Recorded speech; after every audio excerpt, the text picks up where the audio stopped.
अभी आपने खेत में एक दाना बोया और एक दाने में एक बाल उगी है। एक बाल में कितना दाना है? वो देने वाला कौन है? कौन है रे? भगवान। विश्व की पालना करते हैं। आप रात को 2 घंटे अपने घर में लाइट जगाते हो और हर महीने आपके घर में बिल आ जाता है। आ जाता है कि नहीं? आ जाता है कि नहीं?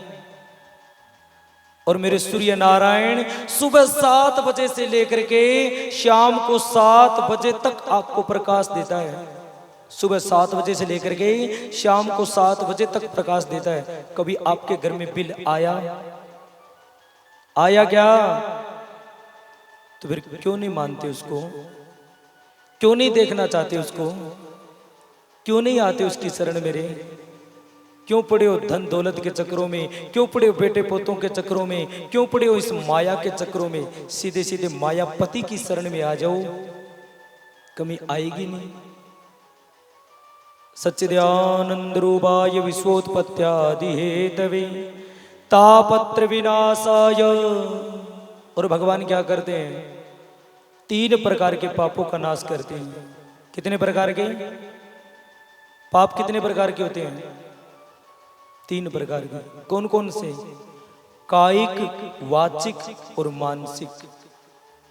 इस काया के द्वारा जो पाप किया जाए उसको कायिक पाप कहते हैं। वाचिक, वचन के द्वारा किसी के प्रति बुरी बात बोल देना, किसी को बुरी बात कह देना, ये वाचिक पाप होता है। और मानसिक, किसी के प्रति मन में बुरी बात रखना, ये मानसिक पाप होता है। पर भगवान का नाम इतना कल्याणकारी है भैया, तीनों प्रकार के पापों को जला करके नाश कर देता है। जिस प्रकार एक बहुत बड़ा रुई का ढेर होता है और एक बहुत बड़े रुई के ढेर में बिना इंचा के अग्नि लग जाए तो भी अग्नि उस रुई के ढेर को जला करके राख कर देती है। कर देती है कि नहीं? इसलिए भैया भगवान का नाम कैसे भी सुमिरन करो, सोते सुमिरन करो, जागते सुमिरन करो, उठते सुमिरन करो, चलते सुमिरन करो, भगवान का नाम कैसे भी सुमिरन करो, भगवान का नाम क्या करेगा? आपका कल्याण करेगा। क्या करेगा? आपका कल्याण। 3 प्रकार के पापों का नाश करने वाले ऐसे मेरे गोविंद के शरण में, मेरे ठाकुर के शरण में मेरा कोटि कोटि प्रणाम व नमन है। सजनों, एक बार की बात बताते हैं कि सोनक आदि 88,000 महर्षि एक बार इकट्ठे होते हैं। कितने ऋषि? अरे कितने ऋषि इकट्ठे होते हैं? 88,000। कथा को ध्यान से सुनो, ठीक है ना? अपना कनेक्शन कथा से जोड़ करके रखें।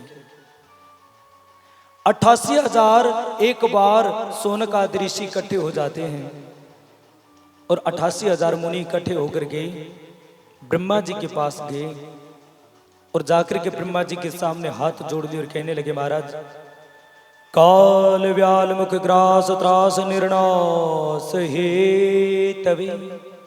हे महाराज, जिस संसार के अंदर हम रहते हैं ना, उस संसार के अंदर एक दिन काल आएगा और काल आकर के इस शरीर को मार गिराएगा। और सच्चाई की बात है भैया, एक दिन तो काल आएगा। आएगा कि नहीं? क्योंकि जिस लोक के अंदर हम बैठे, इस धरती के ऊपर बैठे हैं, इस धरती का नाम क्या है? मृत्यु लोक। क्या नाम है? जहां विष्णु जी रहते हैं ना, उसको वैकुंठ लोक कहते हैं। जहां ब्रह्मा जी रहते हैं उसको ब्रह्मलोक कहते हैं। जहां इंद्र रहते हैं उसको इंद्र लोक कहते हैं। और जहां पर आप सब और मैं रहता हूं उस लोक को क्या कहते हैं? मृत्यु लोक। इस लोक का नाम ही मृत्यु लोक है। तो मौत तो एक ना एक दिन आएगी। आज सोनक आदि 88,000 में ऋषि कहते ब्रह्मा जी, महाराज जिस संसार के अंदर रहते हैं ना, एक दिन इसके अंदर मौत आएगी और महाराज मौत आकर के शरीर को मार गिराएगी, आत्मा फिर नरक को जाती है। नरक के दुखों को भोग करके फिर मृत्यु लोक पर आती है, मृत्यु लोक पर फिर पाप कर्म करती है, फिर नरक को चली जाती है, फिर मृत्यु लोक पर आती है। महाराज हम तो घंटों यंत्र की तरह घूम रहे हैं, जिस प्रकार घड़ी की सुई घूमती है। 12 1 2 3 4 5 6 7 8 9 10 11 12 1 2 3 4 5 6। हे महाराज, कभी नरक में, फिर मृत्यु लोक में, फिर नरक में, फिर मृत्यु लोक में। महाराज इस संसार के आवागमन चक्र से छूटने का कोई उपाय है? मुक्ति का कोई उपाय है क्या महाराज, जो इस जन्म मरण के चक्र से छुड़वा दे महाराज हमें, इस संसार के आवागमन चक्र से छुड़वा दे महाराज? ऐसा कोई मुक्ति का उपाय है? ब्रह्मा जी ने हाथ जोड़ लिए और कहने लगे, शौनक आदि ऋषियों, इस प्रश्न का उत्तर मैं नहीं दे सकता। तो महाराज भोले बाबा के पास जाइए। शंकर भगवान के पास जाकर के यही प्रश्न किया तो शंकर भगवान ने भी हाथ जोड़ दिए और कहने लगे, शौनक आदि ऋषियों, इस प्रश्न का उत्तर मैं नहीं दे सकता, आप जाइए विष्णु भगवान के पास। विष्णु भगवान के पास आई और विष्णु भगवान के आकर के पास यही प्रश्न कर दिया, महाराज इस जन्म मरण के चक्कर से छूटने का, मुक्ति का कोई उपाय है? हाथ जोड़ लिए मेरे ठाकुर ने, नारायण ने। विष्णु भगवान कहने लगे, शौनक आदि ऋषियों, इस प्रश्न का उत्तर मैं नहीं दे सकता, तो महाराज कहां जाएं?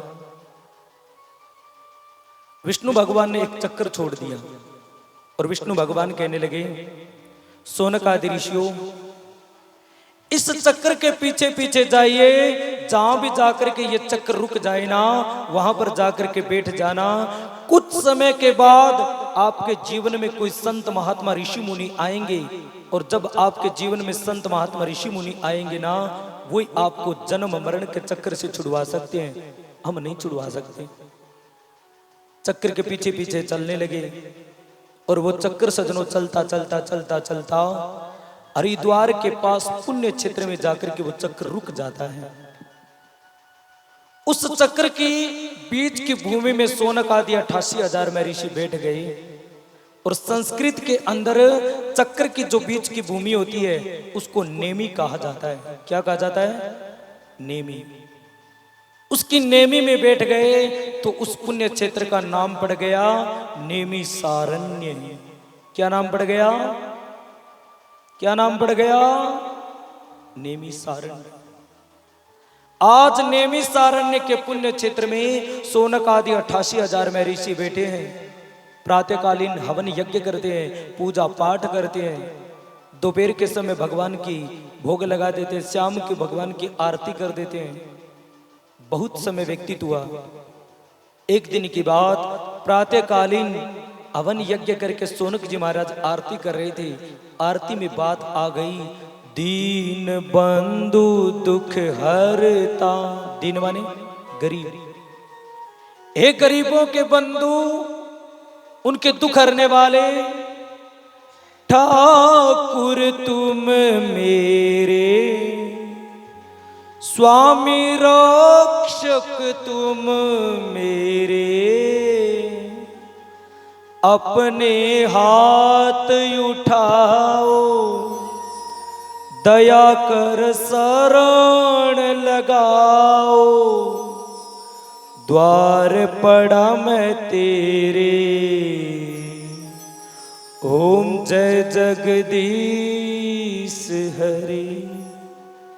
शौनक जी महाराज रोने लगे।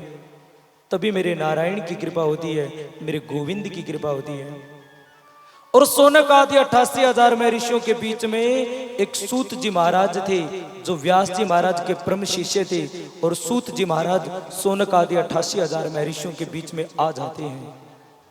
और जैसे सूत जी महाराज आए तो शौनक आदि 88,000 में ऋषि खड़े हो गए और कहने लगे, आइए आइए सूत जी महाराज, आइए आइए आइए सूत जी महाराज आइए। बड़ा सुंदर एक व्यासपीठ बनाई। व्यासपीठ के ऊपर सूत जी महाराज को बैठा देते हैं और शौनक आदि 88,000 में ऋषि खड़े होकर के कहते हैं, महाराज आप व्यास जी महाराज के परम शिष्य हो और महाराज हमें जन्म मरण के चक्कर से छूटने का मुक्ति का उपाय है तो वो बताइए। सूत जी महाराज कहने लगे, सोनकादि ऋषियों बैठ जाइए।